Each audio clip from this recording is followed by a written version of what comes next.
how to cancel all follow requests on Instagram at once. So if you want to do that, then open up your Instagram application. Once you open up your Instagram, now you need to go with the heart-shaped icon, which is on the upper right. Once you go with the heart-shaped icon here, you may have the follow request, right? So if you have the follow request, then you just need to simply tap on the follow request, go with the follow request on the upper side, and here you will have your follow request. But if you don't have, then no problem.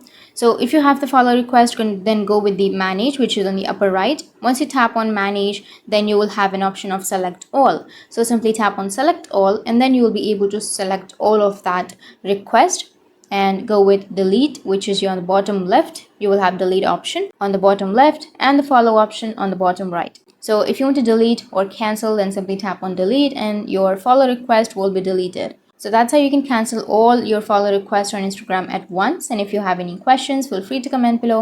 Thanks for watching.